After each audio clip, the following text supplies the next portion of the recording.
Operation সিঁদুর শেষ হয়নি। পুরো বিষয়টি এখনো পাকিস্তানের উপর নির্ভর করছে। পরবর্তীতে যদি কোনো আক্রমণ হয় তবে ভারত প্রত্যাঘাত করবে বলে প্রধানমন্ত্রীর উদ্ধৃতি দিয়ে জানালেন মুখ্যমন্ত্রী মানিক সাহা। আপাতত পাকিস্তানের বিরুদ্ধে প্রত্যাঘাত বন্ধ। পাকিস্তান যুদ্ধবিরতি প্রস্তাব দেওয়ায় ভারত এতে সায় দিয়েছে এবং উভয় পক্ষ আপাতত আক্রমণ প্রত্যাঘাতে বিরত থাকার ব্যাপারে সহমত পোষণ করছে। এমনকি এ ব্যাপারে পাকিস্তানকে কড়া হুঁশিয়ারি দিয়েছেন ভারতের প্রধানমন্ত্রী নরেন্দ্র মোদী। ভারত সরকারের একটাই বক্তব্য, ভারত অপারেশন সিঁদুরের মাধ্যমে পাকিস্তানকে আক্রমণ করা লক্ষ্য ছিল না, লক্ষ্য ছিল পাকিস্তানের জঙ্গি ঘাঁটিসমূহ। তবে অপারেশন সিঁদুর শেষ হয়নি। পুরো বিষয়টি এখন পাকিস্তানের উপর নির্ভর করছে। পরবর্তীতে যদি কোনো আক্রমণ হয় তবে ভারত প্রত্যাঘাত করবে বলে প্রধানমন্ত্রী মোদীর উদ্ধৃতি দিয়ে জানালেন ত্রিপুরার মুখ্যমন্ত্রী মানিক সাহা। আমরা we have already watched the TV for the address of our Honorable Prime Minister. He already categorically he has already mentioned that the Operation Sindoor has not been closed. It will remain open and depends upon the Pakistan's activity. If there is any attack further, then we also will do the same. ত্রিপুরাকে corridor করে অস্ত্র প্রচার হচ্ছে। সাংবাদিকদের এমন প্রশ্নে মুখ্যমন্ত্রী জবাবে বলেন, পুলিশ সেদিকে নজর রাখছে এবং এই সমস্ত অস্ত্রশস্ত্র পুলিশ বাজেয়াপ্ত করছে। তবে কোনো অবস্থাতে যদি রাজ্যের শান্তি শৃঙ্খলা ভঙ্গের চেষ্টা হয় তবে কাউকে রেহাই দেওয়া হবে না বলেও রীতিমতো হুঁশিয়ারি দিলেন মুখ্যমন্ত্রী।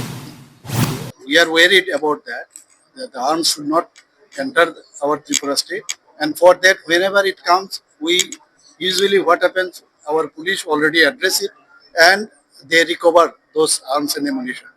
And so far this law and order situation, we are very much careful. Our police department, they are very much careful, and we will not allow anybody who will disturb the peace and tranquility of. একই সাথে রাজ্যের বিরোধীদের এক হাত নিলেন মুখ্যমন্ত্রী। বিরোধীরা বিরোধিতার জন্য বিরোধিতা করেন বলে মুখ্যমন্ত্রী প্রতিক্রিয়া ব্যক্ত করেছেন এবং বিরোধীদের গঠনমূলক চিন্তা ভাবনা নিয়ে এগিয়ে আসার তিনি আহ্বান জানিয়েছেন। আপনারা তো খালি বিরোধিতার জন্য বিরোধিতা করেন, আর পজিটিভ কনস্ট্রাকটিভ কথাই কিন্তু বলবেন যে আমরা কনস্ট্রাকটিভ চিন্তা ভাবনায় কথা বলি, কিন্তু সবসময় দেখা যায় নেগেটিভ মেন্টালিটি নিয়ে ওনারা কথা বলেন এবং কনস্ট্রাকটিভ কথাবার্তা নিয়ে যদি আসে নিশ্চয়ই আমরা ওনাদের সাথে একমত হব, কিন্তু সবসময় নেগেটিভ কথা বলেন। আমাদের যে ভালো কাজ সেটাকেও ওরা নেগেটিভ চোখে দেখেন। তো এই অবস্থায় ওনাদের আমার মনে হয় বোঝা উচিত যে এইভাবে রাজ্য কোনোদিনই এগোতে পারবে না। আমরা চাই বিরোধী দলের যারা আছেন তারা কনস্ট্রাকটিভ কথাবার্তা আমাদের সামনে আনুক, তাহলে আমরা মিলিতভাবে আমরা যেভাবে রাজ্যকে সামনের দিকে একসাথে মিলে আমরা রাজ্যকে সামনের দিকে এগিয়ে নিয়ে যাবো সেটা সম্ভব।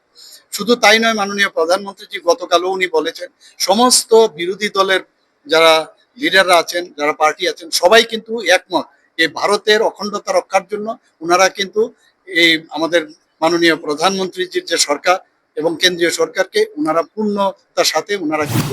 রাজ্যে কোনো ঘটনা ঘটলে পুলিশ উপযুক্ত ব্যবস্থা গ্রহণ করছে এবং পুলিশের মতো পুলিশ কাজ করবে। এক্ষেত্রে হস্তক্ষেপের কোনো বিষয় নেই বলেও মুখ্যমন্ত্রী জানিয়েছেন।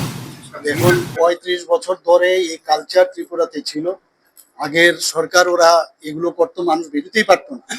এখন আমি বলছি না যে 100% আমরা একদম এর থেকে মুক্ত হয়ে গেছি।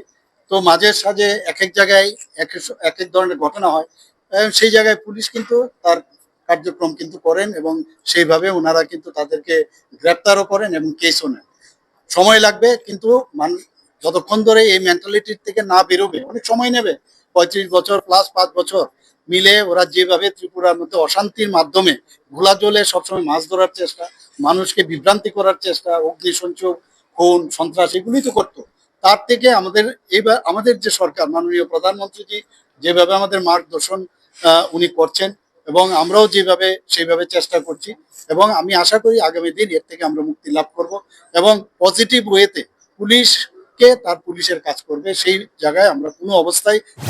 এদিন রাজ্য পুলিশের কনস্টেবল পদে 975 জনের মধ্যে অফার বিলি প্রসঙ্গে মুখ্যমন্ত্রী বলেন, দীর্ঘদিন পরে রাজ্যে পুলিশে চাকুরির এই ধরনের অফার বিলি করা হয়েছে। এমন সব প্রার্থীদের মধ্যে অফার বিলি করা হয়েছে তাদের পরিবারে কোনোদিন সরকারি চাকরি হয়নি। এই সমস্ত অফার প্রাপ্তদের এবং সেই সমস্ত পরিবারগুলোর প্রতি মুখ্যমন্ত্রী মানিক সাহা ধন্যবাদ জ্ঞাপন করছেন। সর্বোপরি অপারেশন সিঁদুর বদ্ধ হয়নি। পুরোটা এখন পাকিস্তানের ওপর নির্ভর করছে। পরবর্তীতে যদি কোনো ধরনের আক্রমণ হয় তবে ভারত প্রত্যাঘাত করবে বলে জানিয়েছেন মুখ্যমন্ত্রী। এছাড়া রাজ্যের শান্তি শৃঙ্খলা নষ্ট করার চেষ্টা হলে কাউকে রেহাই দেওয়া হবে না বলেও মুখ্যমন্ত্রী মানিক শাহ হুঁশিয়ারি দিয়েছেন। Bureau report, news vanguard.